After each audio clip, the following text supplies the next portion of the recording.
everybody, it's Astræa. Welcome to my studio. Today I wanted to take you behind the scenes of my brand new song Tonight I Run, which I wrote, produced, and recorded in this studio. This song was inspired by the Pink Floyd song Time, which, if you guys know it, is really about how we can sometimes let life pass us by without us even realizing it. So I was listening to it a couple of years ago, and I realized that I was letting myself and other people and things get in the way of what I wanted to be achieving in my life. So this song is very much about overcoming adversity and finding the strength to deal with those challenges that come up and not let them stop us from going after what we want in life.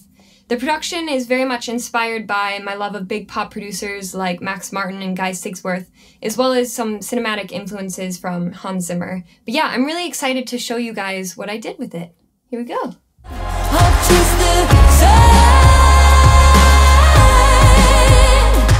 So I always write all my songs out at the piano first, and then once I had recorded the piano into the session file, I started to build the drums and percussion around it. And I knew I wanted to have a huge cinematic pop feeling to it, because I wanted, when the chorus to hit, I wanted people to feel really strong and uplifted. So I used a lot of samples from this company called That Sound. They're one of my favorites. I have both the kicks here in the chorus I used from their Mammoth package. And I do like to layer sounds together. I think this is the really beefy kick. And then here's a second kick to add some of that more like airy top end feeling to it too. And then I also used a lot of taiko drums and rims from the Spitfire Hans Zimmer package to give it that orchestral and huge cinematic feeling. And we have two snares in here again. Again, I just really like to layer, because sometimes when you find a snare, it doesn't always have like everything that you want from that snare. Sometimes a snare will be like really beefy but not have enough of that airy top end. So I've layered two of those in there. I'm pretty sure those are from That Sound as well. Maybe from the Cinematic Pop library. And I have some claps in here to give it more of like a contemporary pop feeling. A lot of metal hits and anvil sounds. I do sometimes use some unusual sounds. I think it's because like I come from a very classical background and I used to play in a lot of orchestras, so my approach to percussion is a lot more cinematic and orchestral than some other people's tends to be. And then I don't always like to use like your straightforward hi-hat sounds. I like to have unusual sounds, so instead of hi-hats in this, I used a lot of rim loops and bamboo loops.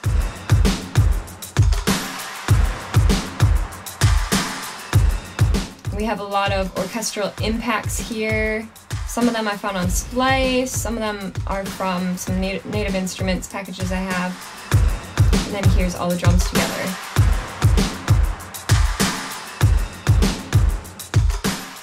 So these are some of the plugins that I have on the drum bus. I really like to use a lot of vintage emulation plugins. We have a lot of Slate plugins here. We also have this SSL compressor.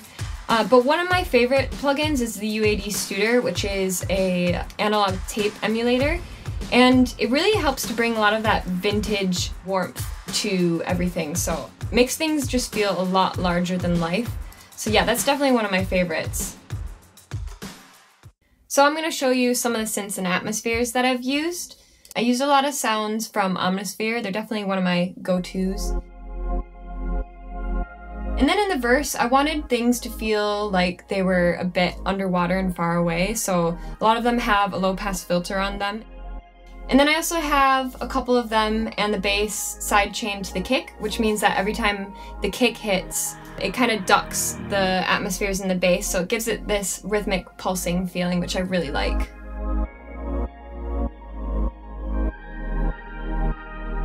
So for the chorus, I really wanted to have this really epic 80s feeling. So I've used one of my other favorite software instruments called Diva. It's this super awesome retro synth, and here's what one of them sounds like.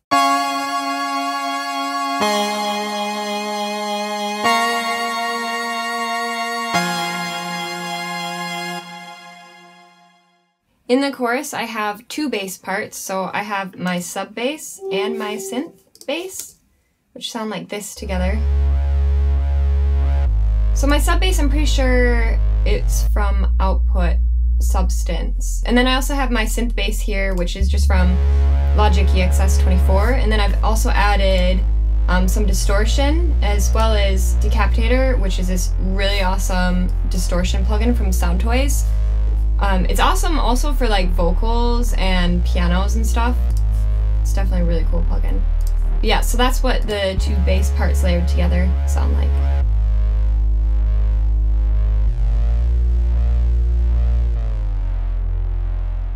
So I recorded all my vocals on my SE Electronics Gemini 2 mic, which is a dual valve mic.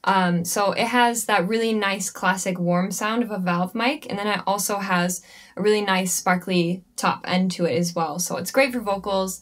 I've also like A/B'd it with some of the best mics out there, including the Neumann U67, and honestly, it really holds its own. So it's really great. For the verse vox, I wanted to have a really warm sound. So I've used this UAD Manly Vox Box preamp, and preamp's a really great way of like shaping the tone of the vocals.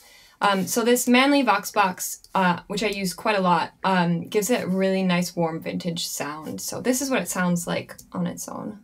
Golden skies calling me from the horizon, but I'm frozen in time, watching days pass with the sun. And then you can also hear in there how I have quite a lot of long reverb. So I have my UAD EMT 140 plate on there, which is here.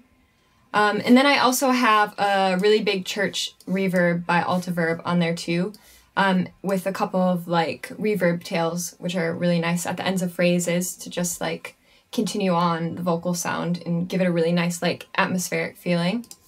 And then when we get into the pre-chorus, I changed the reverb to more of a shorter reverb because the melody gets a bit more like faster and rhythmical. So you can hear that here. I feel the fire, it's burning on my tongue. So what is it holding me back from what I want? So what else do we have on the vocal chain here? We have the UAD Mag 4, which is this really awesome EQ. It has an air band on it that goes all the way up to 40 kilohertz. So it adds really nice airy sound to things and helps things really stand out in a mix. So I use that on vocals a lot. I also use it on strings and piano. Yeah, it's really great. So for the chorus vocals, I wanted to have more of a brighter pop sound. So instead of using the Manly Vox Box, I use the UAD Avalon 737, which is used a lot in pop and R&B. Here's what it sounds like on its own. Tonight I run for everything that I dream of. I'll chase the sun till I run.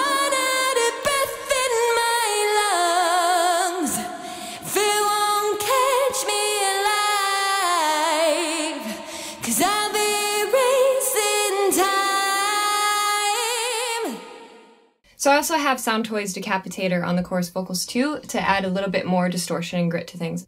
So now we come to backing vocals, which is always my very, very favorite part. I love layering voices together. I wanted to have a huge choir of voices, so this is what all the backing vocals sound like together. Run for everything that I dream of. I'll chase the sun.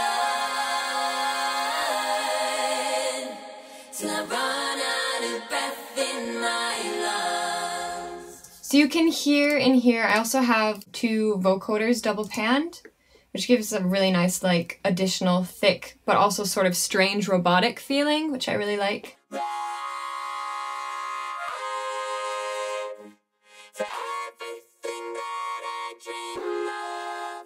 So that's a little bit of the behind the scenes for how I wrote and produced Tonight I Run. It's definitely been pretty interesting doing everything from home during lockdown. Like the whole lockdown music video, the artwork, the pictures, the mixing, the production, the writing, everything has happened from home, which is It's definitely been good for my mental health during this time period to be staying busy and everything, but I hope the rest of you are all doing okay and staying safe and healthy. But I also want to say to keep an eye out because I have 3 more brand new songs coming out over the next several months, ending in a whole EP in September, and I'm going to be doing a lot more live stream gigs too, and yeah, I hope to see you guys there, and let me know what you think of Tonight I Run. I'd love to know. Tonight